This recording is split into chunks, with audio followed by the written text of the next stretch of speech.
Hello po, good morning. Ako si Mark Lester Miraflores, taga Las Piñas, isang MC taxi rider. Ayan. Lagi po ako nakikinig ng radyo pag sa biyahe ko. Gamit yung aking cellphone, kinakabitan ko siya ng headset. Ito po yung headset ko. Sa aking pakikinig kasi ng radyo, bukod sa nakakarinig tayo ng balita na nawawala rin yung antok ko pagdadrive. At ngayon dito, kakababalo ng pasahero. Dito ko sa Along EDSA. Huminto muna ako dito sa gasoline station para kuha ng video. Ayan. Ito pa. Ayan, nakita na Mabuti. natin yung mukha ni Lester. Iniintay ko rin eh. Di ba may pa-surprise itong si Lester. Oo. Nasa linya na natin si Lester. Lester, magandang umaga. Lester? Lester! Lester, sabi ni Lester, pampagising daw niya to eh. Mm-mm. Hanggang anong oras kaya siya nakikinig sa True FM? So, malamang sinimulan niya sa ano. Mula, yun nga yung gusto natin Oo. tanungin, ano? Kaya hello Lester, nandiyan ka na ba sa linya natin pare? Maganda na malaman natin anong oras nag-uumpisa sa pagbiyahe. Nakaka-kiss pa ba kay Mrs. o tulog pa si Mrs.? Nako. Bago magpaalam. Oo. Ito po kasi si Lester Miraflores. Ang layo ay ha, nasa Las Piñas, taga Las Piñas pala ito. Las Piñas. 32 years old po siya, isang angkas rider, meron po siyang asawa at 2 anak. At gaya nga po ng nasabi niya sa video kanina, nakatutok siya sa radyo, nakikinig habang bumabiyahe. Oh. Lester, nandiyan ka na ba? Magandang umaga. Opo. Hello po, good morning po. Lester, anong Yes, po. oras ka nag-umpisa Yes, na po. bumiyahe pare? Kanina po, mga 5:30 po. Kanina, mga magra-running 6 na rin po. Okay. Sige. Papaano Opo. naman ngayon na medyo tumaas na nga yung presyo ng petrolyo? Ramdam mo rin ba? Opo, round down po.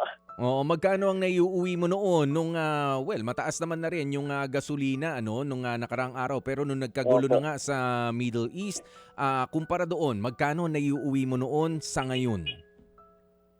Ngayon po, medyo okay pa naman din po. Talagang tsatsagaan lang po talaga at saka magdadagdag po talaga ng oras sa kalsada para po mo kahit papaano. Meron pong may uwi pong ano. Pero laki pong epekto sa amin po, mga rider po ito. Oo. Nangyayaring pagtaas ng ano. Oo. Yung dami ng mga pasahero, ganun pa rin ba? O medyo nangunti rin? Opo, medyo effective din po sa passenger po ng ano, mga rider po ang ano, pagtaas po ng gas. Dati ilang oras ba Siguro, yung biyahe mo?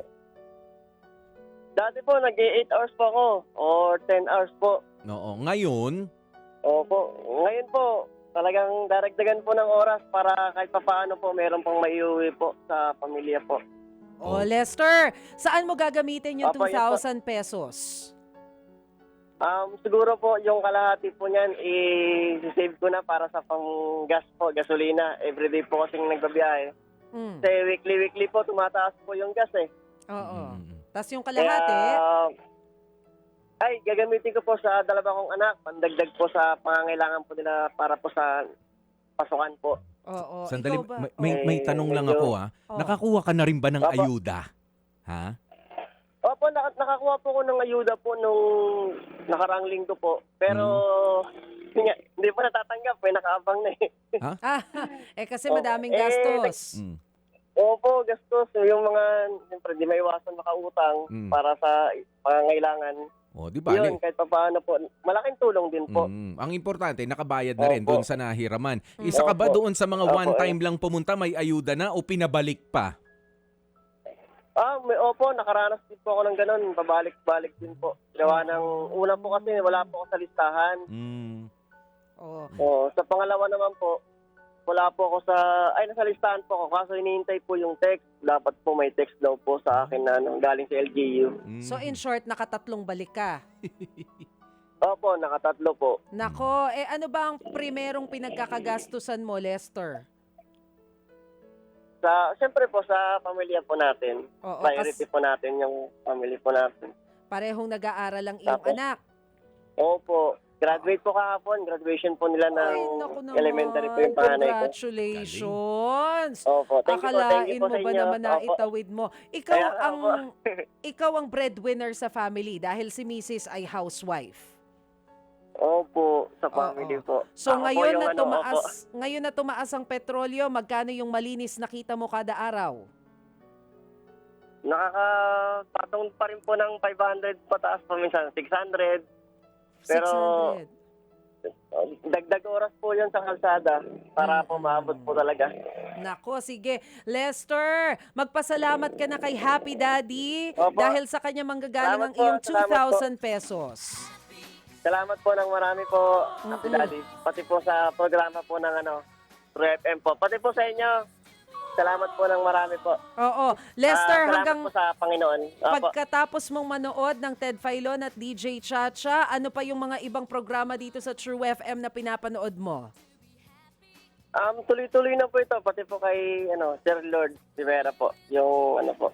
Mm. Tapos hanggang sa programa po ni Sir Rapi Tulfo po na papakinggan ko po sa hapon. Yan, Ayun. kasarapan po ng biyahe po yan.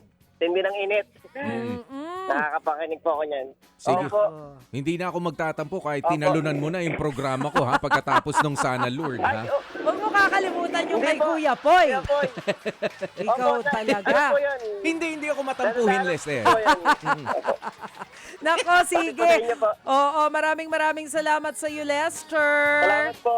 Mga kapatid, para sa iba pang mga balita at impormasyon, sundan niyo po kami sa X, Instagram, Facebook at syempre sa TikTok, True Network PH. Mag-subscribe din po kayo sa aming YouTube channel, True Network. May website din po tayo, truenetwork.ph at pwede niyo rin po kaming mapanood sa Channel 19 ng aming True FM TV. Lagi pa rin makinig sa radyo dito po sa 105.9 True FM dahil ito, laging true sa'yo, kapatid.